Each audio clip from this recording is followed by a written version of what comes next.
আজকের যে আলোচ্য বিষয় আশা করি আপনারা বুঝতে পেরেছেন থাম্বনেল দেখে। বাগানে বা ঘরেতে আনাচে কানাচে কেন্নর উপদ্রব আমরা দেখতে পাই। তো এই কেন্ন কী এবং কেন্ন আমাদের কৃষিক্ষেত্রে বা ছাদ বাগানে কী ধরনের ক্ষতি করে, তো সেই নিয়েই আজকের আলোচনা। তো বিশেষভাবে জানতে হলে আপনাদের এই ভিডিওটা সম্পূর্ণ দেখতে হবে। নমস্কার বন্ধুরা, চলো কিছু জানি চ্যানেল আপনাদের স্বাগত জানাই। তো আজকে আমাদের আলোচ্য বিষয় কেন্ন বা ইংরেজি নাম যেটা হচ্ছে মিলিপ্যাড।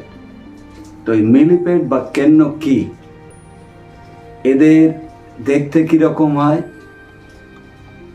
এরা গৃহস্থ বাড়িতে কোথায় থাকে, ছাদ বাগানে বা বাগানেতে এরা কিভাবে আসে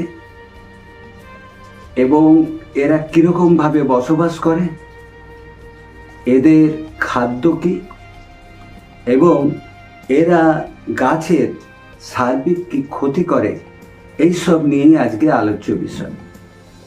তো চলুন আর দেরি করব না, আসল কথায় আসা যাক। ভিডিওটা মনোযোগ সহকারে দেখতে থাকুন। আপনার কেন্ন আর মিলিপ্যাড বলুন, এদের বৈজ্ঞানিক শ্রেণী হলো ডিপ্লোপোডা।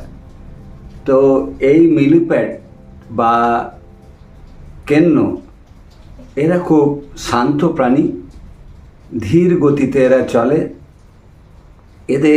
এদের লম্বায় 3 থেকে 4 ইঞ্চি মতন হয় এবং শরীরের ভেতরে খুব ঘন ঘন খাঁজ কাটা অংশ থাকে এবং প্রতিটা অংশের থেকে 2 জোড়া করে পা বেরোয়। মোট পায়ের সংখ্যা হচ্ছে 1000। তো ধরা যেতে পারে এদের সারা অঙ্গতেই পা রয়েছে। এরা বিপদের আভাস পেলে কুণ্ডলীকৃত হয়ে যায়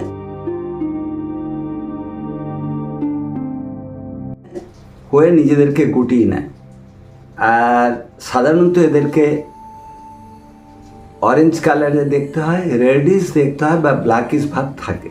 এদের খাদ্য হচ্ছে গাছের বীজ থেকে যে অঙ্কুর বেরোয় সেই অঙ্কুর খেয়ে নেয়, আর গাছের কচি পাতা এবং ডগাকে এরা খেয়ে নেয়।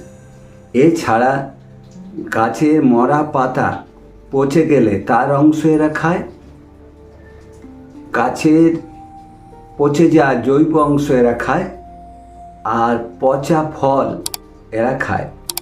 এরা হচ্ছে মাংসাশী নয়, এরা কামড়াতে পারে না এবং মানুষের ক্ষতি করে না।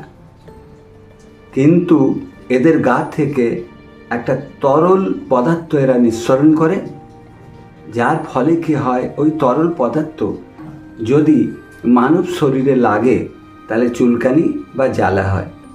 মূলত এরা হচ্ছে উদ্ভিদের ব্যাপক ক্ষতি করে দেয়, যার ফলে ফসল আশানুরূপ হয় না।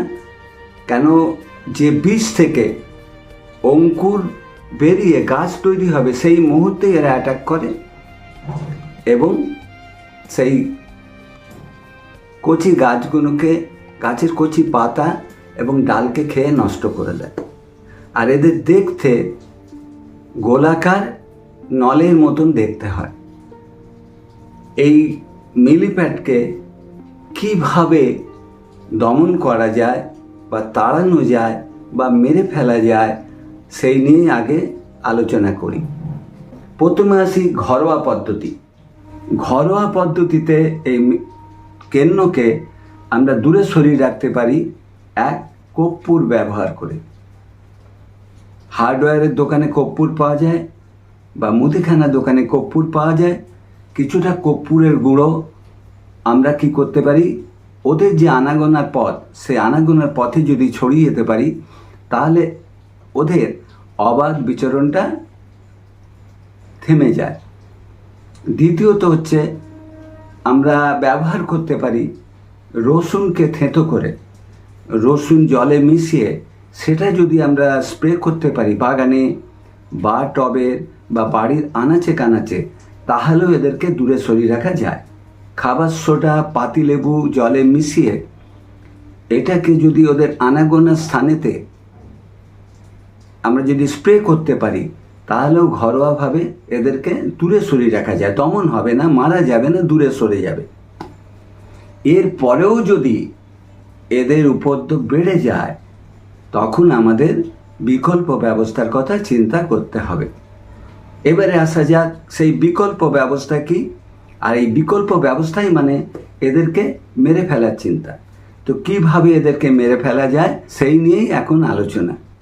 ডায়ট্রোমেসিয়ান আর্ট আমরা ব্যবহার করতে পারি। এটা একটা ক্রিস্টালিন পাউডার। এটা যদি আমরা ছড়িয়ে দিতে পারি বা ওদের গায়ে ছড়িয়ে দিতে পারি বা আসা যাওয়ার পথে ছড়িয়ে দিতে পারি, ওই পাউডারটায় ওদের দেখেতে লাগলে পাঞ্চ হয়ে যায়, মানে ফুটো ফুটো ফুটো ফুটো করে ফেলে, যার ফলে কি হয়, এরা ডিহাইড্রেট হয়ে মারা যায়। পাউডারটাকে যদি আমরা এদের আসা যাওয়ার পথে ছড়িয়ে দিতে পারি, তাহলে কেন্ন বা মিলিপ্যাডকে মেরে ফেলা যেতে পারে। দ্বিতীয়ত হচ্ছে বোরিক অ্যাসিড। এই বোরিক অ্যাসিড যদি এদের আসা যাওয়ার পথে আমরা ছড়িয়ে দিতে পারি, তো বোরিক অ্যাসিড এদের গায়ে লাগলে পরে এদের কি হয়, এদের ডিহাইড্রেট হয়ে মারা যায়। এছাড়াও বোরিক অ্যাসিডের গন্ধে বা বোরিক অ্যাসিড ওদের মুখে গেলে পরে কি হয়, এদের হজম প্রক্রিয়া নষ্ট করে এদেরকে মেরে ফেলে। 3 নম্বর essential oil, tea tree oil, peppermint oil, এগুলো কীটনাশকের পরিবর্তে রেপিলেন্টারের কাজ করে। এটা যদি আমরা জলের সাথে মিশিয়ে স্প্রে করি, তাহলে কেন্ন দূরে সরে যাবে বা গায়ে লাগলে সরাসরি এদের গন্ধে কেন্ন মারা যাবে। 4 নম্বর হচ্ছে লঙ্কার গুঁড়ো। আমরা যদি এদের আসা যাওয়ার পথে লঙ্কার গুঁড়োকে ছড়িয়ে দিতে পারি, তাহলে লঙ্কার গুঁড়ো যখন ওদের শরীরে লাগবে, তখন তাদের জ্বালা পোড়ার সৃষ্টি হবে এবং এই কেন্ন বা মিলিপ্যাড এরা পালিয়ে চলে যাবে। এবারে আসা যাক প্রতিরোধমূলক ব্যবস্থা। এরা আর্দ্রতা পছন্দ করে, তো কাজেই আমাদের খেয়াল রাখতে হবে বাগান বা ছাদ বাগানের আনাচে কানাচে আর্দ্রতার পরিবেশ যেন না থাকে, মানে আর্দ্রতা মুক্ত রাখতে হবে।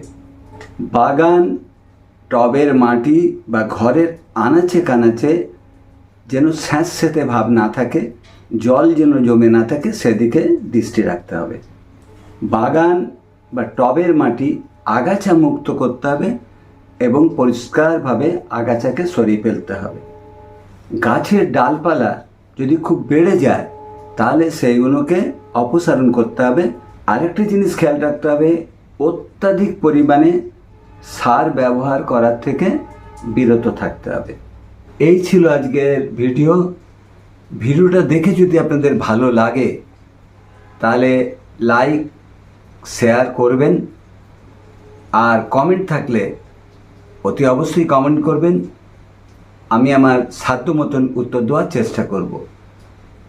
আর নতুন বন্ধুদের কাছে অনুরোধ করব, ছাদ বাগান এবং কৃষি সংক্রান্ত ব্যাপারে নতুন আপডেট যদি পেতে চান, তাহলে চ্যানেলটাকে সাবস্ক্রাইব করে পাশে থাকা বেল আইকনটা পুশ করে নোটিফিকেশান অল করে দেবেন। তো বন্ধুরা, এই বলে এখনকার মতন আজকের ভিডিও আমি শেষ করছি।